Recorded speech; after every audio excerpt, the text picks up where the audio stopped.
Good morning, everybody. Yesterday we have discussed about the various options available for carbon capture.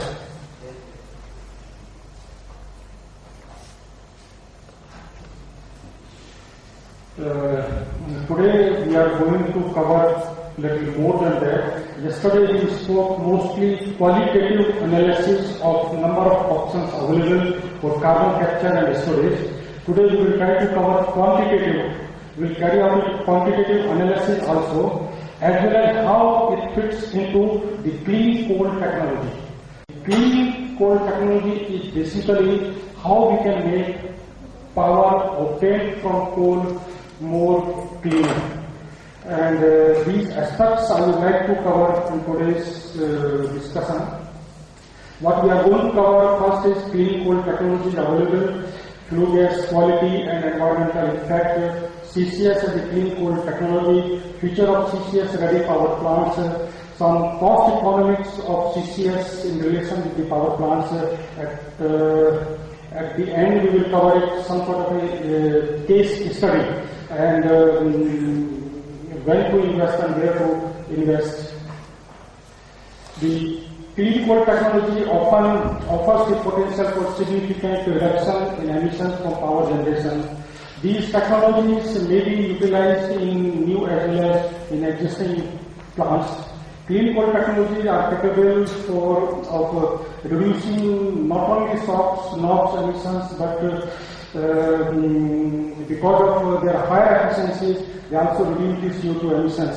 Basically, when we say clean coal technology, it means basically the emissions to the atmosphere. Say the clean coal has a lot of impurities like sulfur, then mercury, and many other components. And after the combustion, the flue gas has SOx, sulfur dioxide, nitrous oxide, nitric oxide, mercury, and of course CO2. All these pollutants, all these components are emitted to the atmosphere, and these components have a bad effect or adverse effect on the human beings. So this, all these things we are going to cover it now. And this commonly called CCT, clean coal technology, can be used to make efficient use of wider variety of coals available. These technologies are of great relevance because of the multiple grades of coals available in different parts of the country, and also those imported by independent power producers. As per the Department of Energy, the NPL is a part of the Department of Energy USA, and they recently claimed that the power plants which are built today have 90% less pollutants as compared to what a lot of things are to be done. Now we say, what are the advantages of the coal power? It's very cheap, and as compared to any other source of energy, coal power is the cheapest energy available on the globe. Coal is readily available and it's what's most abundant fossil fuel, and it is claimed that the coal reserves are sufficient for the next 250 years. Larger power plants are more efficient, up to you know better than me that what are the efficiency, but people are still working to make more and more efficient. And the biggest aspect is that as an operational maintenance point of view, these plants are very, very safe. Now, there are so many advantages. The question is, what are the disadvantages? What we want to do? As I mentioned previously, the sulfur dioxide is a concern, nitrous oxide is a concern, carbon dioxide is a concern, mercury emissions are a concern. These are emitted to the atmosphere, which are not desired. And the effect on the environment, human health, all these things have a bad effect. And CO2 pollution, we have talked a lot yesterday. I don't want to cover anything more than that. These are again the effects on the environment. These slides indicate what is being envisaged if we do not do much about these emissions. This again related to what are the adverse effect of the coal power. It has an impact on agriculture, it has an impact on the human health, and number of physical problems has been reported related to the heart attack, related to the respiratory problems, and so many other health problems. Now, question is, what is the future of the coal energy? It has many advantages, has many disadvantages. Well, Indian economy, as mentioned yesterday also by us, that coal is readily, easily available. It's not only in India, it's many other countries, USA and in Europe also, coal is the primary source for energy supply. Now, after having a brief idea about the coal, that coal power is going to be the main source of energy in the future. What can we do with respect to the clean coal technology? Then what are the clean coal technologies? Some of them is the coal washing, means that before the coal is used for the combustion purpose, many pollutants or many impurities can be removed by properly washing the coal. Then the flue gas desulfurization, it's basically the SOx, how the sulfur dioxide can be removed from the flue gases. The NOx can be reduced significantly by using the low NOx burners. Then electrostatic precipitators are commonly used to reduce the particulate matters. Gasification, of course, is one technology which can control all these 4-5 pollutants. The CCS is now coming up to reduce the sulfur dioxide emissions to the atmosphere.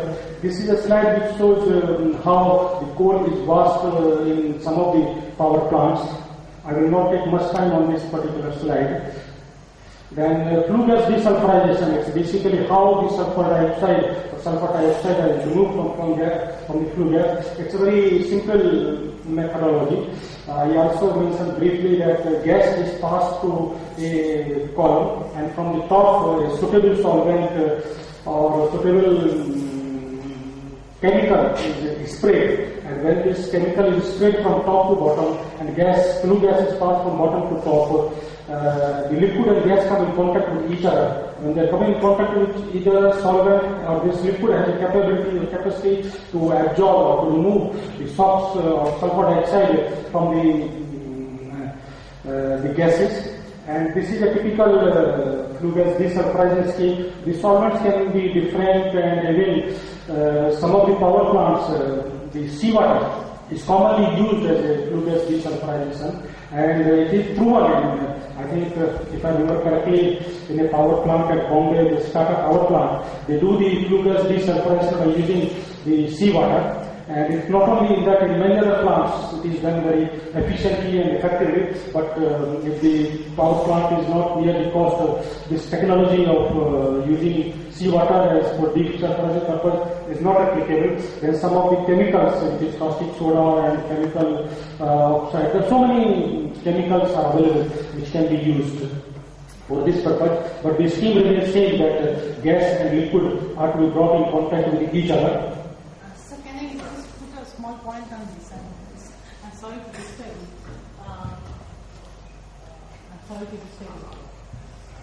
Just one of the things I think it's worth mentioning on the innovation on this sector is that when I had been to Jeddah one day, one of the largest SWCs, the largest power plant in Jeddah, they have a FGD plant, and to my astonishment, I found they could come down to just 92 degrees Celsius flue gas temperature. Immediately was my question, it's an oil-fired one. So oil-fired power plant, how they can do it, and basically the sulfur limit. I think that's a challenge for all of you. Then I came to know that they are using Babcock invented plastic heat exchangers, which has been used for heat transfer, so that they can get heat from 180 degree to 92 degrees Celsius. And because of this plastic heat exchangers, they are actually avoiding the entire corrosion issues and the acid issues. And similarly, the same thing has been installed in Thailand steel plant, KGI Steel Plant, Thailand. They are also doing the waste heat recovery from the flue gas with using of plastic heat exchangers.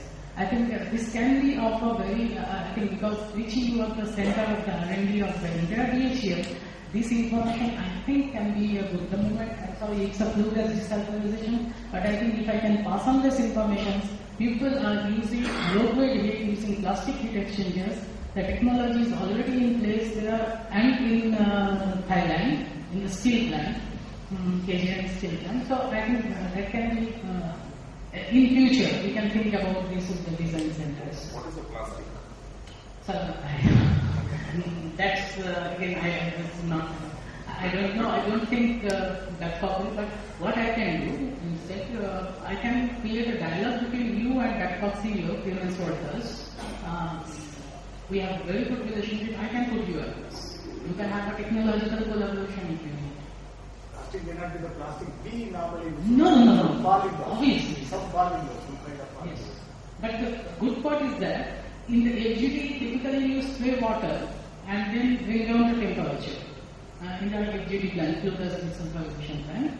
And instead of wasting the heat and water, they are recovering the heat and at the same time recovering the sulfur. So that's it's a good way of getting FGD. Is it necessary for Indian code or the Indian code, the engineers code, the control and various? You are right. That's why NEP work in one of the plants in India. That's only, I might be wrong, only the Tata plant which is at Bombay. That is the only plant which is having the desulfurization. No, sir. Even the thing is that if your sulfur is less, it's better for you. Only thing we are talking about in the FGD plant. Typically, what you do, you spray water, quench the temperature, and then you recover.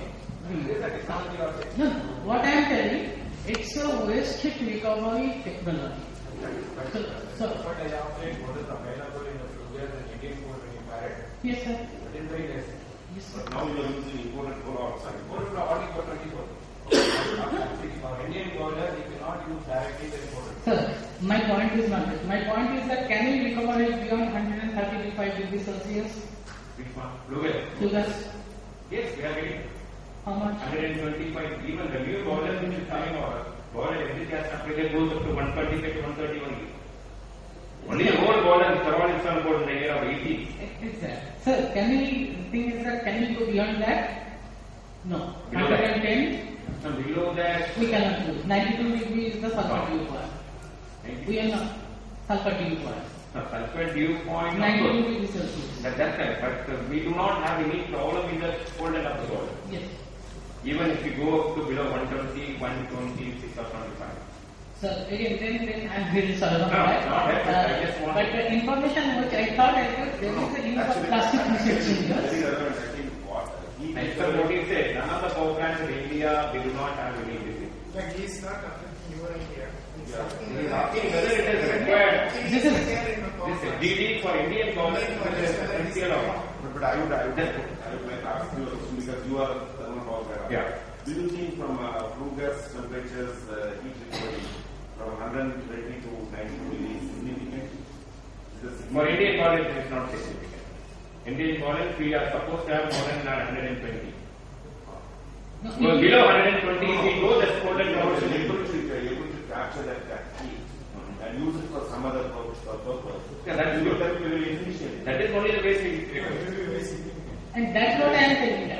You are talking about the waste heat recovery. Yeah, waste heat recovery. Instead of using water and heat losing the heat into the atmosphere, we can recover this heat. Okay.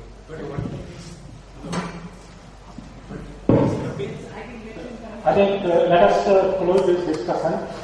We are talking 2 points here. One is the removal of sulfur dioxide to ensure that emissions to the atmosphere are acceptable. That's one issue. The second issue is a waste heat recovery from the flue gases. So we should not mix up these two things. When I say sulfur dioxide emissions to the atmosphere are not acceptable, and there is a need to reduce the sulfur dioxide emissions. If that is the requirement, then these are the options. This is the technology which is available. It has nothing to do with the waste heat recovery. Yes, waste heat recovery has a problem that sulfur dioxide is there is a corrosion issue. Those are issues related to the waste heat recovery. But here, the point which I want to make it, the technologies available in the market to reduce the sulfur dioxide or sulfur dioxide emissions, if there is a requirement. If yes, I agree, Indian coals have very less sulfur content, and that's why most of the plants or many plants do not need this flue gas desulfurization. But if there is a need, then these are the options available. What I wanted to highlight that even the seawater is quite efficient solvent for this particular application. Then another requirement is a denitrification, the flue gas denitrification. For this purpose, there are two types of methodologies. One is use a low NOx burner, which are applicable, very good burners are available nowadays. And I showed one of the slides that according to NETL, that maybe 90% NOx can be reduced, but those are still not sufficient. Something more is to be done. In addition to that, if this flue gas is to be used for some additional, like say the CO2 removal, most of the solvents which are used for CO2 removal are very sensitive for the NOx. So this NOx is to be further reduced. And what is the extent to be reduced? It is up to maybe 5 ppm and 10 ppm. And for that purpose, the catalytic selective catalytic reduction is commonly used, and this technology is a licensed technology and available only from selected vendors or licensors, and it's a very simple technology. What do they have? There is a catalyst which is placed in the reactor across the complete cross-sectional area, and it is approximately 500 to around 0.5 to 1 meter thick layer.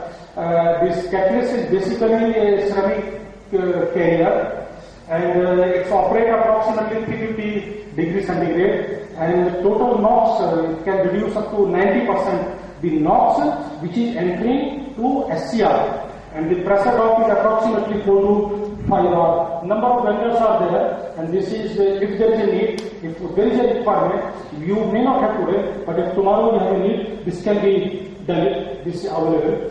Now with this, so far we have covered desulfurization, we have covered denitrification. I have not touched the point how the plant can be made more efficient. Please. What I want to know is NOx a problem in power plants? What is the reason for NOx being not a problem? CO2 and NOx we do not have. 480.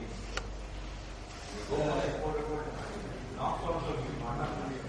Okay, I would like to say a little more information. You are right, there is no stringent specification in India today. As the time passes, I am not sure those environmental regulations which are not in place. Yes, you are right, I agree with you that presently you are not having a problem. But NOx is getting only in the elevated temperature, right? But our furnace temperature, around about 1150 to 1250. But when you go for supercritical and ultra-supercritical, That also we do not have. That is the same temperature only going on, not on the furnace temperature. Fire side, there won't be any high elevated temperature. When you go for the imported coal, concentration will be there, high temperature, clinkers, NOx emission also will be. my question to you, sir, is in case of oxy-fuel, there is no SOx or NOx anywhere. It's automatically eliminated. So when you say oxy-fuel, I have a slight different presentation. Okay, when you go to the oxy, again, it remains that what is the quality of the sulfur, what is the quality of the coal, and what type of burner you are using it. It's entirely dependent on coal and plus the type of burner. But when you have a oxygen, when you can use oxy-fuel, it is a highly oxidized atmosphere. And when you oxidize the atmosphere, the nitrogen you have already removed it. Okay, nitrogen you have already removed it. Hopefully, it is a pure oxygen. When it is a pure oxygen, NOx should not be a problem. It will not be a problem. Okay? Depends on the fuel nitrogen and the environmental temperature also. It's not only on the air and nitrogen. It depends on the fuel nitrogen as well as how you are firing. The air distribution, oxygen distribution also matters. So that's why I use the word first the quality of coke. The quality of the coke, from where these pollutants or these components are coming, either with the fuel or with the air. The air you are taking care by having a pure oxygen. If it is pure, it should not be a problem. But sometimes the people are working because it's pure oxygen is very expensive. The air saturation unit is very expensive. They are trying to say, okay, can we have 90%, can we have 95%? I will talk on the subject of oxy-fuel. It's not only 100% pure. If it is pure, then yes, NOx is not a problem from this side. But yes, from the coke side, the coke will have some sulfur content, it will have a nitrogen, it will have many other components which one need to be analyzed. These to be analyzed. Okay, but the stringent regulation imposed in India, which is necessary to incorporate the SCR system. So presently EPA regulation is on 99 ppm. It will be mandatory if it is imposed in the equation. That's why you use the word. These are the specifications. Today you do not have the as time passes, the more and more stringent specification will be placed. So the purpose here is to give you idea of the best available burner, and whatever the burners can reduce 90%, then further 90% can be reduced by placing this SCR technologies. Like annual coal washing, the ash panel will get reduced. The core washing is a common which removes number of pollutants. It depends in what form those pollutants are there. If they are physically carried over the core, some of majority can be removed, but some of them are deeply, they are not physically, they are some chemically or they are in a different type how those elements are attached to the carbon particle. But yes, significant quantities are definitely reduced. Now I come to the, if you, yeah, please. Oxy-fuel combustion. Yeah. The nitrogen portion will be replaced with the recycling fluid. So, Yes. the profile will be more or less same. Because otherwise the temperature profile will increase. If you are using only oxygen. Yes, So that will be replaced by recycled flue gas, so that the temperature profile will be more or less same in both the furnaces, whether it is a conventional combustion or oxy-fuel combustion. Temperature profile may be same. That has to be same. No, that has to be tested because we don't have a full-fledged oxy-fuel power plant so far. No, but what we have is a very small thing. You are theoretically right, but practically we do not know how it Possible because you can predict the temperature by using the recycled flue gas. Yes. I would only add one thing. It is not that simple. That is the objective that we have to keep the characteristics of combustion in such a way that there are minimum changes. Okay. I will have a separate presentation after the lunch where I will talk only oxy-fuel. How the people are doing it. Okay. What is their proposal? Okay. It may not be identical to what you are suggesting, but the ideas are common. Mean that how to reduce the combustion temperature and make it compatible to the existing facilities. How this will be done? A number of options. One of the options has been mentioned rightly, that recycling of the CO2, but it has some problems. I was talking to some people yesterday that even the steam recycling is practiced. Okay, these are the ideas. And this technology, oxy-fuel, we all accept it is still at the demonstration level, and in front people, and it's more dependent on the combustion of the turbine which is being proposed to be used for this purpose. Now, if you permit, I go to the next stage of this presentation, which is basically we have covered so far clean coal technologies, what are the options available. Now, I try to share my views on what is the meaning of CCS ready power plant. It's again very terminology not well understood.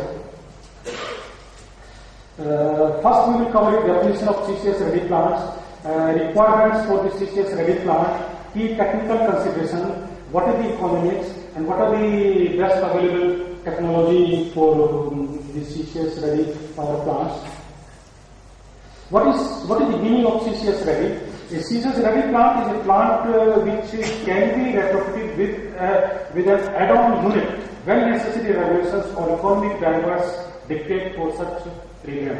What does it mean? It means that we have a power plant and today there is no need, there is no economic driver, it is not economical, the profitability is not there to install this CCS. But the life of the power plant in 20 years, 30 years will be more than that. But during the next 5 years, 10 years, some regulations may come in play, may be placed, which may dictate to you that CCS is mandatory, or the fuel cost and the cost of the carbons, the economic drivers are in such a way that you need to do this CCS. So what are the options? The one option is that we design a full plant including the CCS facilities today, or we postpone our investment for the future, and as and when there is a requirement, we carry out, we modify the design, we retrofit the unit with the new facilities, or the unit is to be revamped. So CCS ready means that we do not make a investment, but we carry out a adequate design so that at a later date CCS can be incorporated. Is it clear?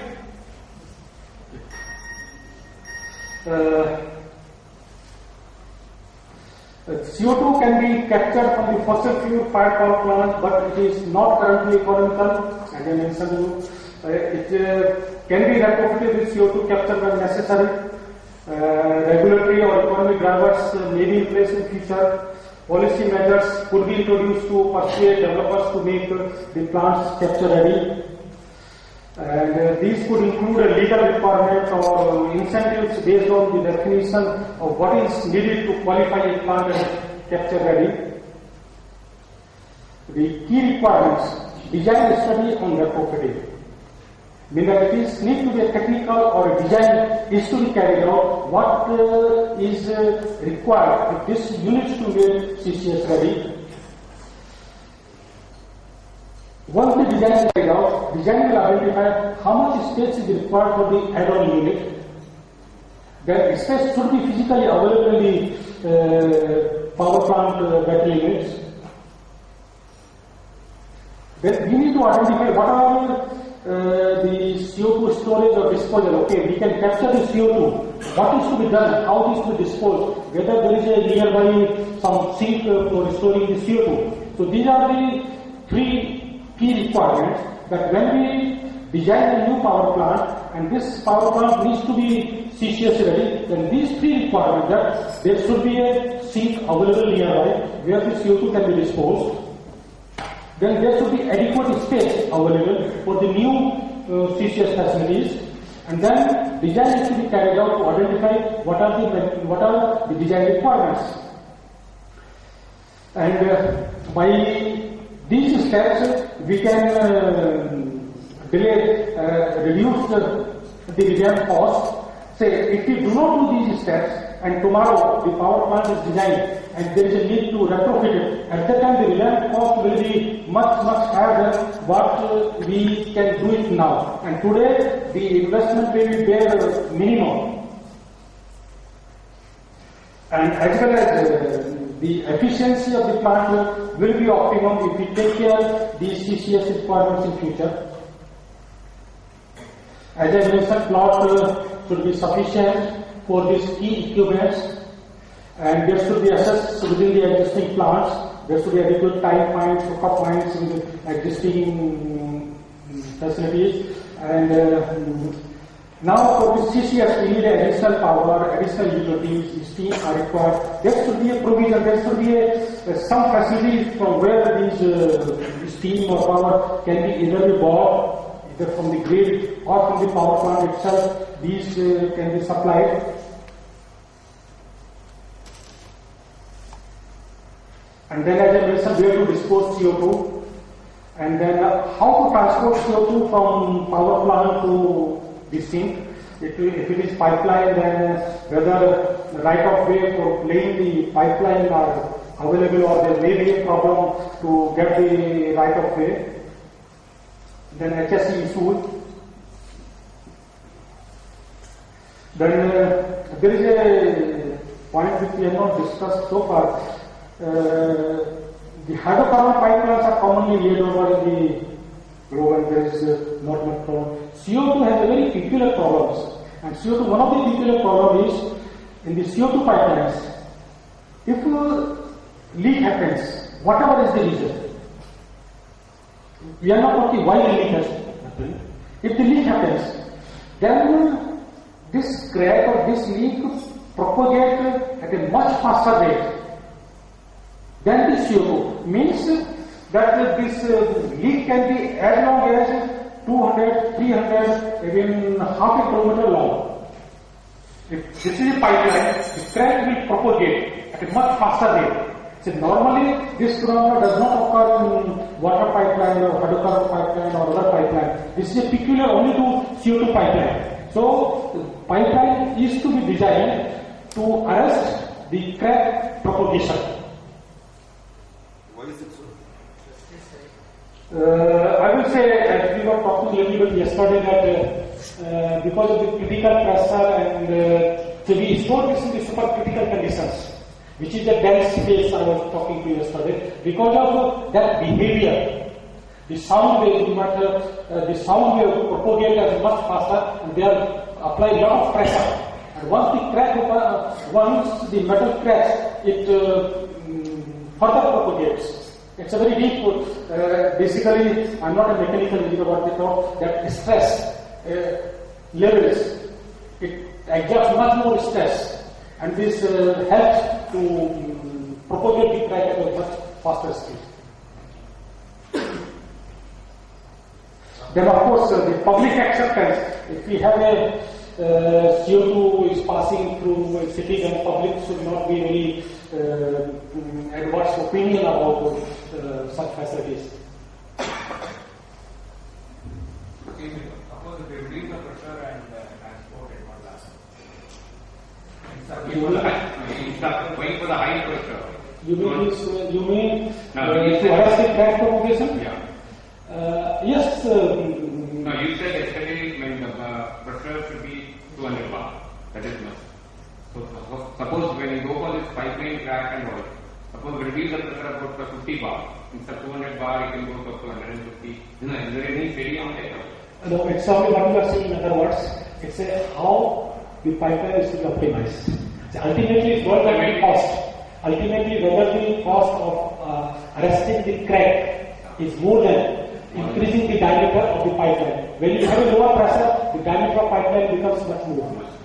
Okay? It's only optimization aspect. I'm raising it because these are technical issues. You may not get the opportunity to hear these, but these are the issues which are commonly required to be taken care of during the design stage. Now we come to optional. This CCS is basically option to reduce the pre-investment. Reduce revamp cost and downtime. So if we do not take care of these things now, even the downtime of the power plant, if we have to carry out the retrofitting or revamp subsequently, even the downtime of the plant can be much longer. Otherwise, it is possible that during the annual turnover, the tiles can be installed in the beginning itself. Tiles and hookup pipes can be installed in the beginning itself at almost no cost. And when there is a need during the annual shutdown, we can implement these CCS retrofitting.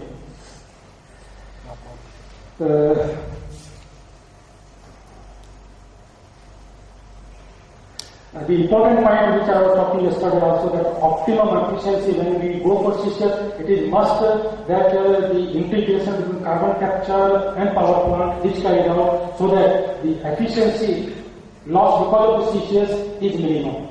Of course, there will be a loss of efficiency, but loss of efficiency is minimum.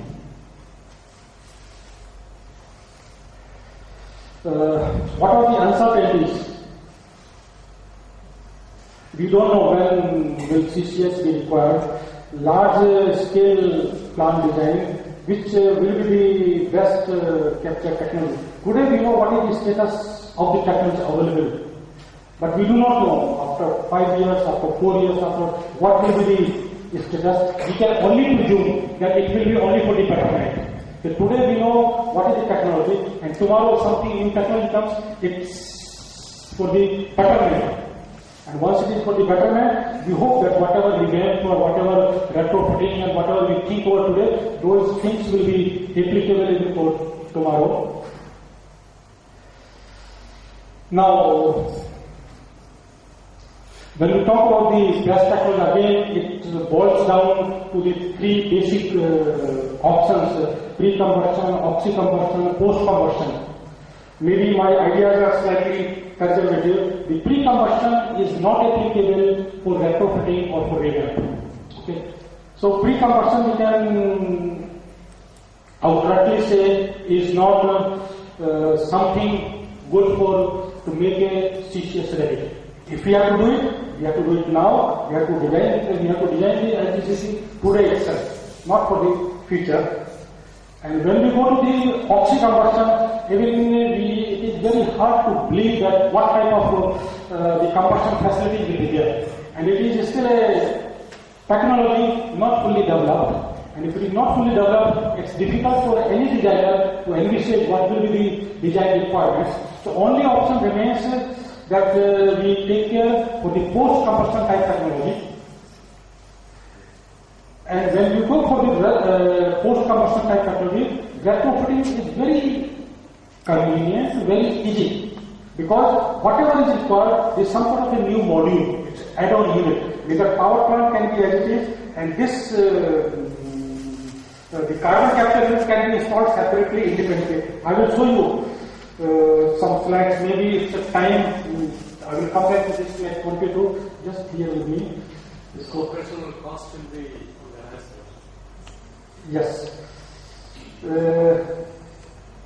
So whatever you see here in grey color,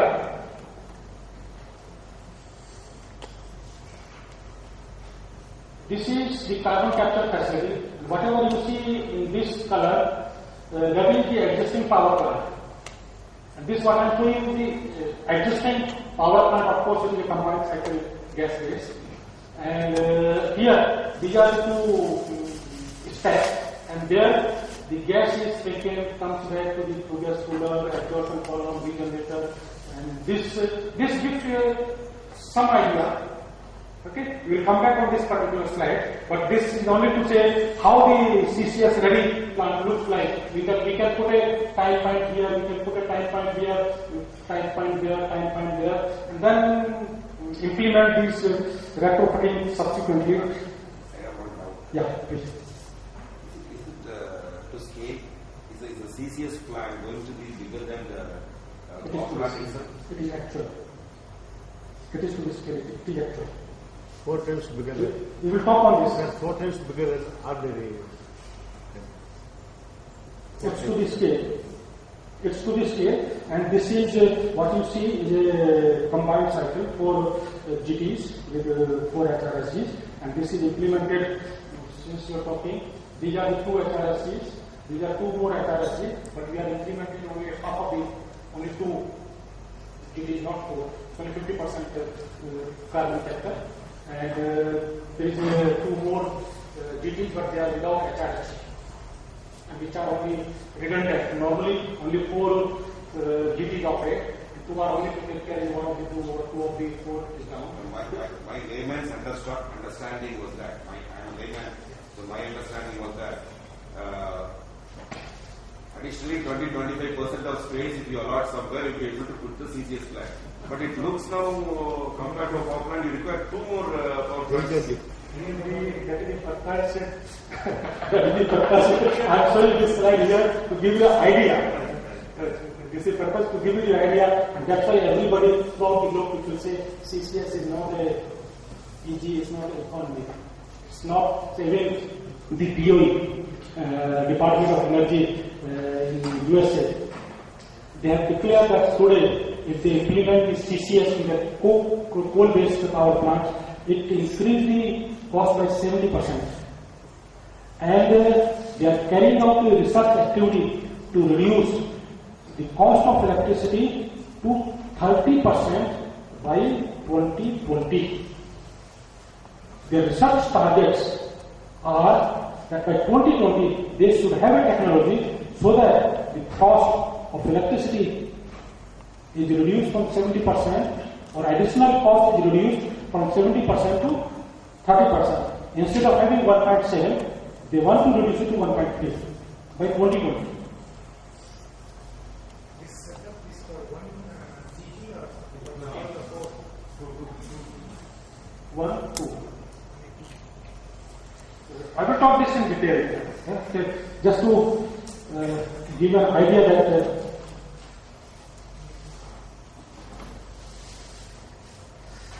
we were here. So I was trying to tell you that the post-combustion is the only possibility based on the knowledge available today in the industry if we are talking about the CCS ready power plants. What is the future of CCS ready power plants? As I mentioned, post-combustion is an option. Solvent absorption technology is good. CO2 compressor is possible. CO2 pipelines are available. And of course, the CO2 sink needs to be available. If the suitable CO2 sink is available, as far as the technology is concerned, these steps, that is post-combustion, solvent absorption, CO2 compressor, CO2 pipeline, this knowledge is available. Conclusion on this particular topic, CCS ready plants, it's not a substitute for the CCS. It's only to make it ready so that major pre-investment could be delayed until it becomes mandatory, can reduce the risk if stranded assets, if CCS becomes necessary. If after some time there is a mandatory requirement that you cannot operate the power plant without CCS, then this will help, this can help you.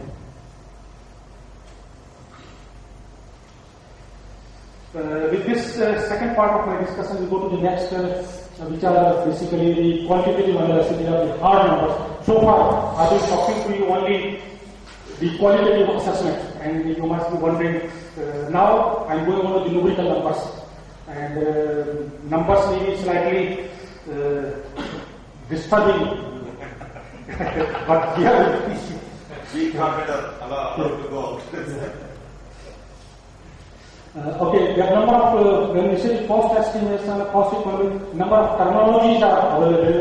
The COE, cost of electricity, CO2 cost, cost of CO2 avoidance, NPV, net present value, and many other terminologies. And whatever these terminologies are there, everything boils down to two aspects. One is what is the capital expenditure and what is the operational expenditure. What is the capex? What is the opex? And I'm going to use these terminology rather than competing, because you will find cost of electricity, cost of CO2, cost of CO2 avoidance. I'm going to talk to you mostly in capital expenditure and operational expenditures. The capex includes CO2 capture facilities, transport pipeline, storage facilities.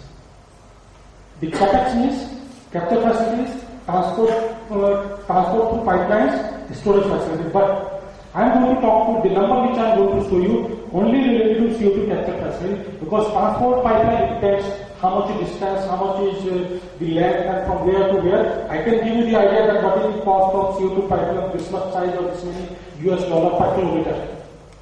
But these other two, transport and storage, capex is much smaller than the capex required for the CO2 capture facility. Qualitatively, I can say whatever number I am saying, increase by 20% for pipeline and storage facilities. Compression is included in capture. Pardon? Compressor.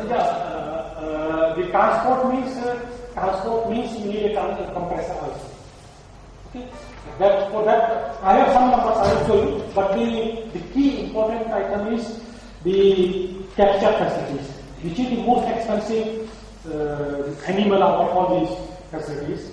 And I will concentrate, most of the numbers are related to that. The other part is the OPEX part. The OPEX is we are going to talk what is the utilities, how much utilities are required, what is the chemicals and catalyst cost, then what is the operational maintenance expenditure, and then some financing charges on the CapEx. These are the major elements for the OPEX. The cost of CO2 capture, transport and storage. European technology platform on zero emission fossil fuel power plant estimated in 2012.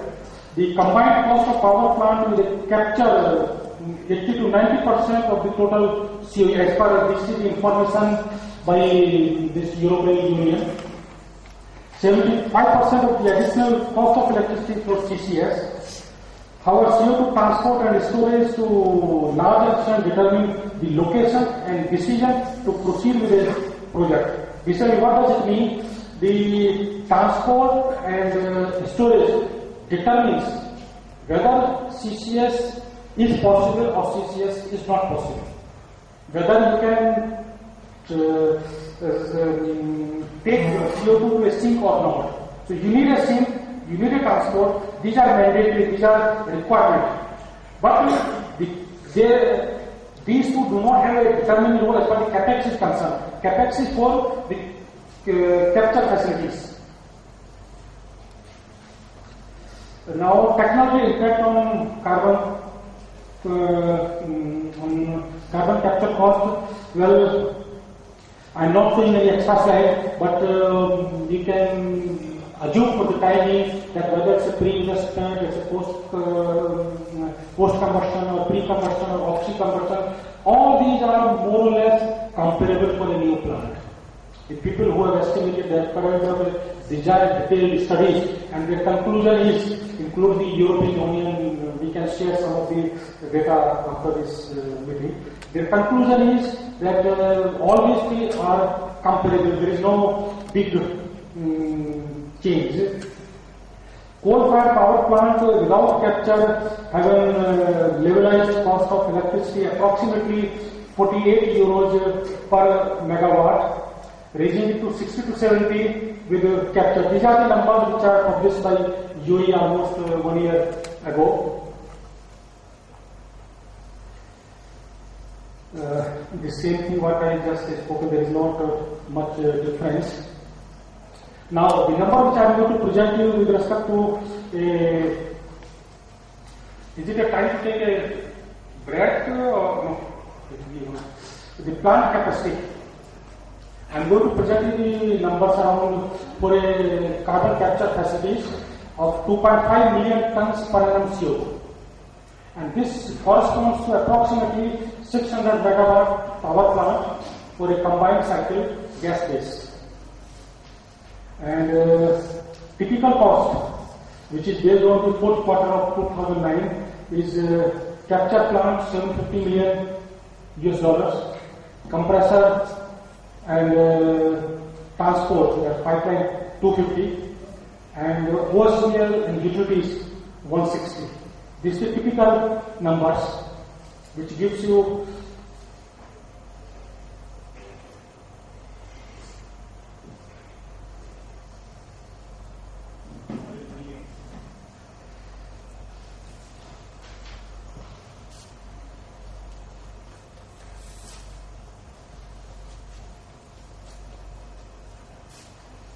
okay, these are the typical numbers because we did the study and based on last quarter of 2009. $1 million, US dollars.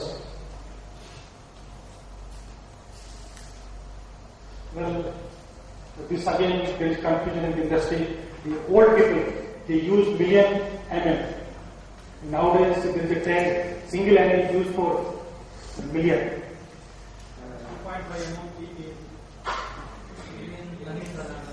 2.5 million tons per annum. 2.5 million tons per annum CO2. That is roughly what is the around 600 megawatt power plant, but combined cycle gas based.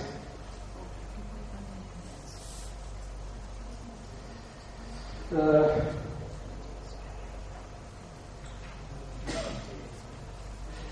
we are still a first generation carbon capture plant, and this is basically how to define the first generation, second generation, third generation.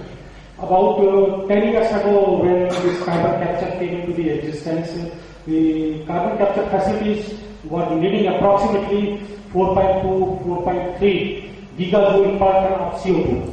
This is the energy required to produce 1 ton of CO2 based on the typical MEA solvent, which is having 40% MEA, methyl ethanolamine, which was started around 10 years ago. Now during the last 10 years, it has improved upon to 3.1 gigajoule per ton of CO2. This is the best technology, or the whatever is the best technology. I was talking to yesterday, 3 technology, MHA technology, flow technology, CUA technology, all they are comparable between 3.1 and 3.2, 3.3. That's the number. So today what we have right now is 3.1, 3.2 gigajoule per ton of CO2. And people are working by changing the solvent, by doing a lot of research to target it by 2020 to reduce it to 2.5 gigajoule per ton of CO2. Can we go to the slide of total electricity? Because when you said 70% would be this thing. No, before this.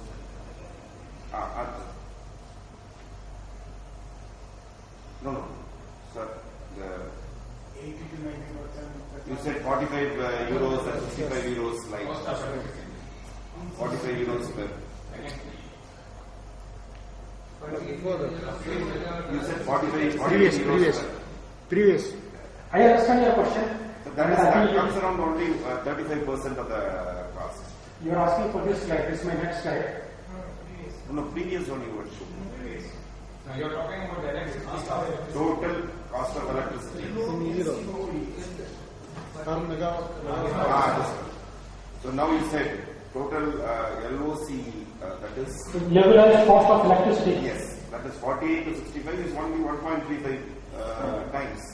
This is I was very careful. This is the estimate for European Union which is published.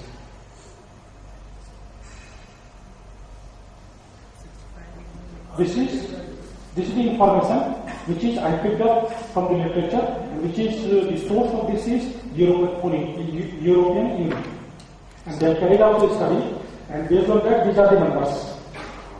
Sir, in our Indian economy, to capture 1 kg of carbon dioxide, we have to spend 9 rupees only to capture, not for other pipeline expense. Again, these numbers are very mean that you need to digest the numbers. It's not something that I'm giving that this is a published information, and people have when they give a single number, many things are excluded, many things are included, and those things are not very clear. So I'm giving the next data. First I say what is available in the industry, what people are talking. Now I'm going to tell you the exact data, including all the bases. Okay, what includes, what it does not include. So this I gave, first I told you this is the capex, and this is our in-house data. And this is, okay, maybe I will come back on this slide. For the same, that was the capex, and this is the OPEX. The OPEX is approximately $41 per ton of CO2, and this is the OPEX. How this is distributed among steam, power, cooling water, solvent, chemical, power for compressor, operation maintenance, and insurance. If you see here, the major part, 34%, is for operation and maintenance cost. The power for the capture is 4%, and the power required for the compressor is 15%. The solvent is again quite large, 14.5%. This gives an idea that how this OPEX is being distributed among various heads. Now I go back to my previous slide. The purpose of this slide was that today the number which we are presenting is based on 3.1 gigajoule per ton of CO2. And it is hoped that this number will reduce in the next 4-5 years to 2 to 2.5 gigajoule per ton of CO2. And maybe after 10 years, beyond 2020, people are targeting it to be reduced to 1 to 1.5 gigajoule per ton of CO2. So this, what we are talking is only the first part, that is the steam and power for the capture.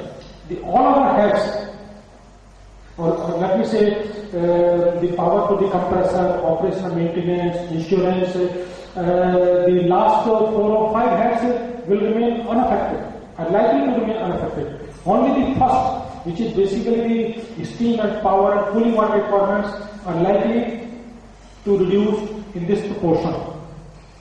So, what I want to indicate, what I feel, that there may not be a very quantum jump as far as the OPEX is concerned. It will not, it's not going to reduce very significantly.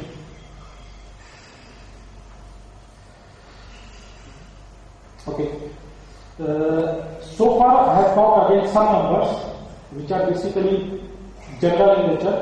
I want to take one case study for the carbon capture. One way that I can start right now, but I was giving that around 11:15 I should have a break for the tea. Now you can tell whether you want to have break now, or that should take approximately half an hour, 45 minutes. Half an hour, 45 minutes. No, the thing is, the tea ready. Then we can have a break and then start our fresh one. Fine. You can just Fine.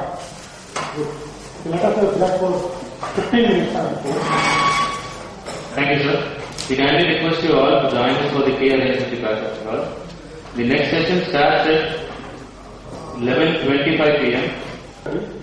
For the understanding purpose, this is a typical flue gas quantity and quality from a power plant. And this power plant, of course, is a combined cycle gas waste. It is having 2 HRSG, and both HRSG are identical. The total flow rate is 2,284 tons per hour of flue gas, which is having a molecular weight around 28. Pressure, of course, atmospheric pressure. And temperature, these gases, flue gas are available at 92 degrees centigrade. Say in the morning there was a discussion that what should be the temperature. Okay, by heat recovery, by proper, by adequate heat exchange between the various systems, this temperature can be reduced to 92 degrees centigrade. And of course, if you see the SOx content of this is not much. I will talk on that. Temperature is 92. Everything is in the gaseous phase. CO2 is around 7.8% by weight. Water 6.5%. Oxygen 11.2%. Argon 1.2. Nitrogen 73. SOx is 133 ppm. NOx is 59 ppm. This composition what I am showing is not actual. This is a design data, design information. So SOx I mentioned 133. So normally this is gas based. When it is a gas based, fuel gas does not have any sulfur content. So there is no question of any SOx. But this GT are designed to operate in case gas is not available, then it is to be liquefied. So the fuel oil, which is having the sulfur content, will result into the SOx up to 139 ppm. So when we are going to design the carbon capture unit, the carbon capture unit is good enough for all these scenarios, whether it is gas based or it is oil fired GT or a gas plant. So that's why we have considered the worst scenario, and SOx we have considered 133 ppm and NOx is 59 ppm. Solids is not applicable because solid content could not be predicted. And there are 2, in fact in the plant there are 4 GTs. We intend to recover only from 2 GTs. So both are identical. That's why the numbers from both the GT HRSG are identical. So that slide was with respect to what is the flue gas. Now the second slide or next slide is what do we want? What should be the product quality? The desired product is a carbon dioxide, and what should be its quality? We are fixing the specification that it should be 99.9% pure. That's the minimum. Nitrogen can be up to 350 ppm. Oxygen and argon together should not be more than 150 ppm. Moisture content should not be more than 30 lb per mmSCF. You will be surprised why I am using a different nomenclature for moisture content. Yesterday or this morning, I don't know, I was talking to you about corrosion extracts of CO2 pipeline in the carbon steel.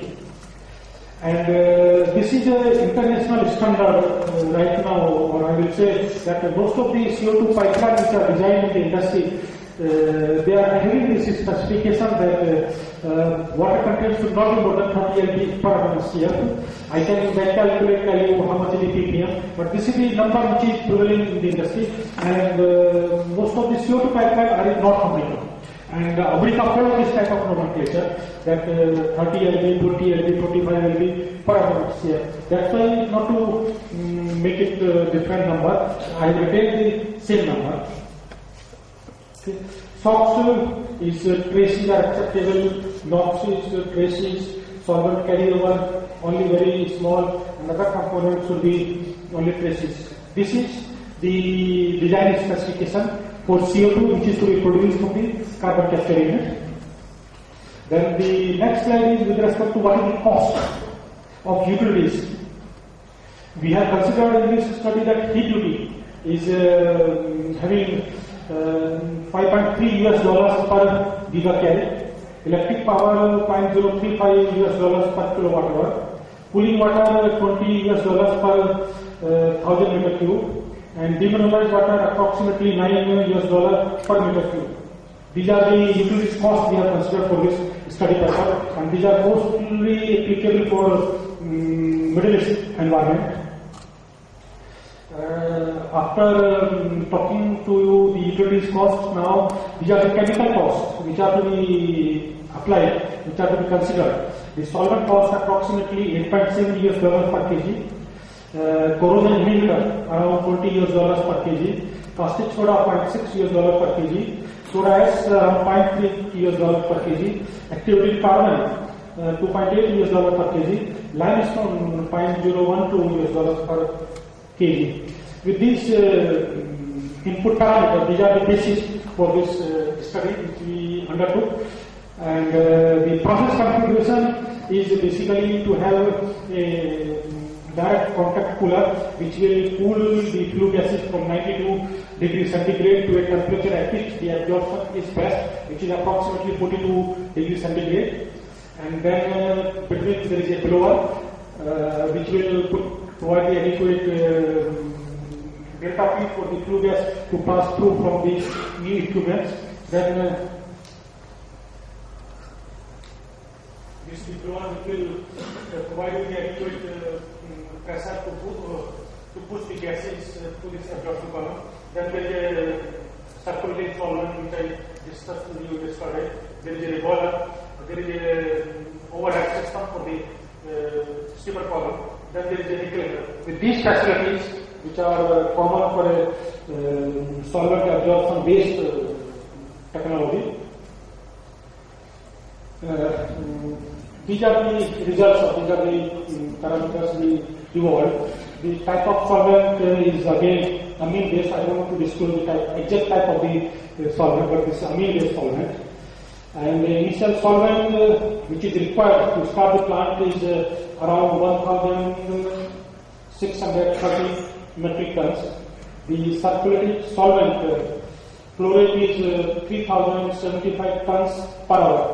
Per hour is missing from this slide, but the circulating solvent rate is 3,075 tons per hour. Then the solvent the circulation, that solvent consumption, how much solvent is to be consumed every year is approximately 1,831 tons every year.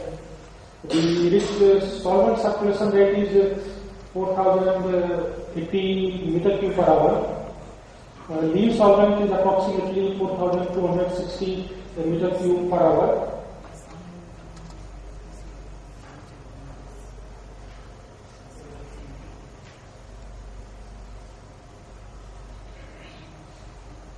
This steam is basically equivalent to leaf solvent which does not have any SO2. And this steam which is loaded with the SO2, we normally call it a rich solvent. The top temperature of the absorption column is 43 degrees centigrade, and bottom temperature is around 27 degrees centigrade.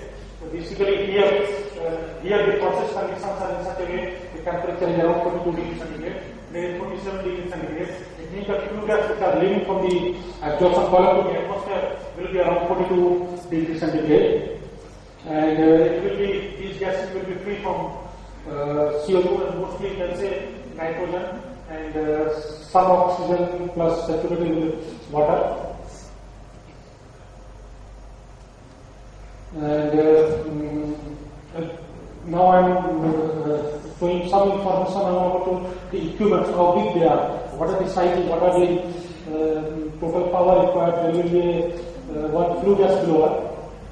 The number of blowers operating is 4, and the power requirement for each blower is about 2000 kilowatts.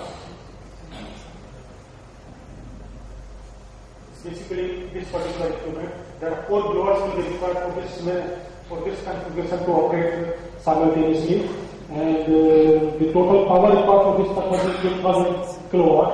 The lean solvent pump needs 573 kilowatt. There are two pumps operating simultaneously.